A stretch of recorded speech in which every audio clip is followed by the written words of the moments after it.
Welcome to showers of blessing. దేవుని కృపలో భద్రపరచబడి నూతన దినములో ప్రవేశించాం.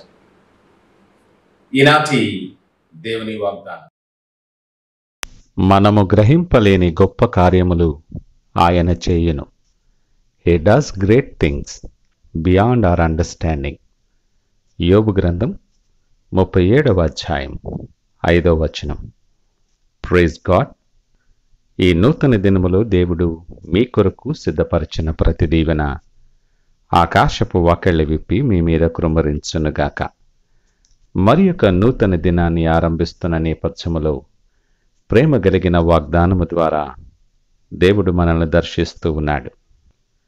అనుకోని విధంగా కొన్ని గొప్ప కార్యాలు, అసలు ఊహించినటువంటి కార్యాలు మన జీవితంలో జరిగినప్పుడు ఎంతో సంతోషం కలుగుతుంది. ఒకంత ఆశ్చర్యం కలిగినా అసలు ఇది ఎలా జరిగింది, ఇది నిజమేనా, నమ్మొచ్చా అనే ప్రశ్నలు మన మదిలో కలుగుతూ ఉంటాయి. వాస్తవమేమంటే, నీ పరిస్థితి ఎరిగిన దేవుడు, నీ అవసరాలు తెలిసిన దేవుడు, నీ వేదన చూస్తున్న దేవుడు, నీ ప్రార్థనలు ఆలకించుతున్నటువంటి దేవుడు, మన యెల్ల ఆయనకున్న ప్రేమను బట్టి, కనికరాన్ని బట్టి ఆశ్చర్య కార్యములు మన పక్షంగా జరిగిస్తాడు. అడుగు వాటన్నిటికంటే, ఊహించు వాటన్నిటికంటే అత్యధికముగా దయచేయ ప్రేమ కలిగిన దేవుడు. ఆయనకు ఆశ్చర్యకరుడని పేరు. ఆయనొక్కడే ఆశ్చర్యకార్యములు జరిగించగలిగిన వాడు. ఆయన కృప నిరంతరముండునని లేఖనం మాట్లాడుతోంది. ఆయనకు అసాధ్యమైనది ఏమీ లేదు. సమస్తమును సాధ్యము చేయగలిగిన సర్వశక్తిమంతుడైన దేవుడు ఆయన. మనుష్యులను నమ్ముకున్నట కంటే యెహోవాను ఆశ్రయించుట మేలు అనే లేఖనం అంటుంది. ఈ మాటలు ఆలకిస్తున్న ప్రియదేవుని జనాంగమా, నీవు గ్రహింపలేనటువంటి గొప్ప కార్యాలు నీ కొరకు సిద్ధపరుస్తూ ఉన్నాడు. నువ్వు నమ్ముచున్నావా?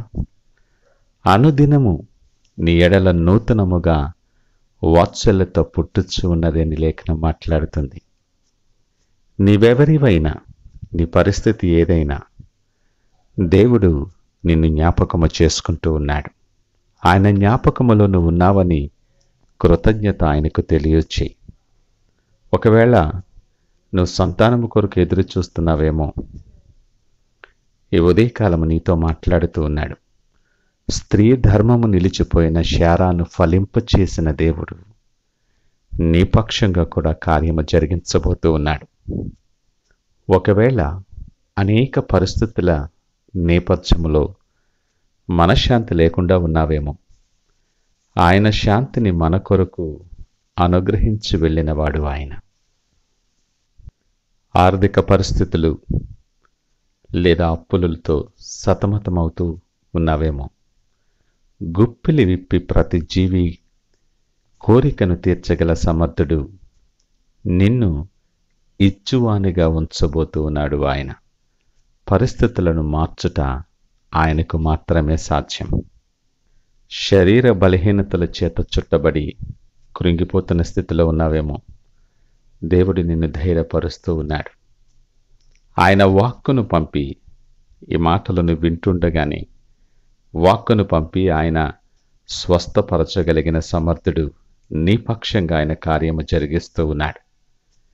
నువ్వు ఏ స్థితిలో ఉన్నా, ఆశలు అడగారిపోయిన నేపథ్యములో ఉన్నప్పటికీ అరణ్యములో త్రోవ కలుగు చేయగలిగిన వాడు ఆయన. ప్రేమపూర్వకముగా ఆయన సహవాసములోనికి నిన్ను ఆహ్వానిస్తూ ఉన్నాడు. ఆయనతో సహవాసములో నిలిచినప్పుడు గొప్ప కార్యాలు, ఆశ్చర్య కార్యాలు, అద్భుతమైన కార్యాలు అనుభవపూర్వకముగా తెలుసుకుంటావు. ఆయన దృష్టిలో నువ్వెంతో శ్రేష్టమైన వ్యక్తివి. నువ్వు తండ్రి అని పిలువగా నేనున్నానంటాడు ఆయన.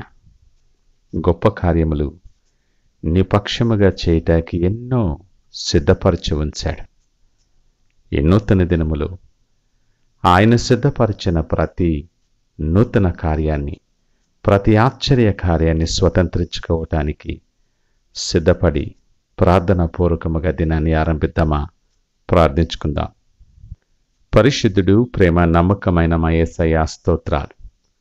ఈ నూతన దినం మా జీవితంలో మేము కలిగి ఉండటానికి మా ఆయుష్యలు పొడిగించి మాకిచ్చిన మరి యొక్క అవకాశాన్ని బట్టి వందనాలు. ఆశలు అడిగారి నిరాశ నిస్పృహలతో ఉన్న మాకు అద్భుతమైన వాగ్దానము ద్వారా మమ్మలను బలపరిచినందుకు మీకు వందనాలు. మేము గ్రహింపలేనటువంటి కార్యాలు మీరు చేయగల సమర్థుడవని మీకు వందనాలు తెలియచేస్తూ ఉన్నాం. మా జ్ఞానము చాలా మితమైనటువంటిది, మీరు అపారమైనటువంటి జ్ఞానము మీది. మీకు అసాధ్యమైనది ఏది లేదని లేఖనము ద్వారా మీరు మాట్లాడుతూ మమ్మలను బలపరిచారు. ఇదిగో మేము నిలుచున్న ప్రతి పరిస్థితిని మీ చేతులకు అప్పగిస్తూ ఉన్నాం. మా ఎదుట నిలుచున్న ప్రతి ప్రశ్నను, ప్రతి సవాలును, ప్రతి సమస్యను మీ చేతులకు అప్పగిస్తూ ఉన్నాం. అరణ్యములో దారి కలుగు చేయగలిగిన సమర్థుడవని మీరు మాట మాత్రము సెలవిచ్చి ప్రతి పరిస్థితిని మార్చి రాబోయే దినాలలో మీ కొరకు యోగ్యమైన పాత్రలుగా అనేక మందికి దీవెనకరముగా నిలవటానికి సహాయము దయచేసి మమ్మలను నింపమని యేసు పరిశుద్ధ నామమున స్తుతించి ప్రార్థించి వేడుకొనుచున్నాము తండ్రి. ఆమేన్. God bless you.